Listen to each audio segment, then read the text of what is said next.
بسم اللہ الرحمن الرحیم۔ حضرت ابو ہریرہ رضی اللہ تعالی عنہ سے مروی ہے کہ رسول اللہ صلی اللہ علیہ وسلم نے ارشاد فرمایا کہ اللہ عز و جل فرماتا ہے کہ انسان کا ہر نیک عمل خود اسی کے لیے ہے مگر روزہ کہ وہ خاص میرے لیے ہے اور میں ہی اس کا بدلہ دوں گا۔ اور روزہ گناہوں کی ایک ڈال ہے، اگر کوئی روزے سے ہو تو اسے فحش گوئی نہیں کرنی چاہیے اور نہ شور مچائے۔ اگر کوئی شخص اس کو گالی دے یا لڑنا چاہے تو اس کا جواب صرف یہ ہے کہ میں ایک روزے دار آدمی ہوں۔ اس ذات کی قسم جس کے ہاتھ میں محمد صلی اللہ علیہ وسلم کی جان ہے، روزے دار کے منہ کی بو اللہ کے نزدیک مشک کی خوشبو سے بھی زیادہ بہتر ہے۔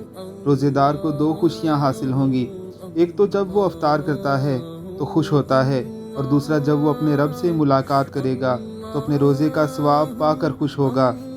اللہ رب العزت کی ذات ہمیں یہ عظیم عبادت کرنے کی توفیق عطا فرمائے۔ ہمارے پیارے پیغمبر رمضان کے روزوں کے علاوہ نفلی روزے بھی رکھا کرتے تھے۔ آپ جمعرات اور سوموار کو روزہ لازماً رکھا کرتے تھے۔ ان روزوں کو اپنا معمول بنائیے۔ اللہ رب العزت کی ذات ہمیں توفیق عطا فرمائے۔ آمین ثم آمین۔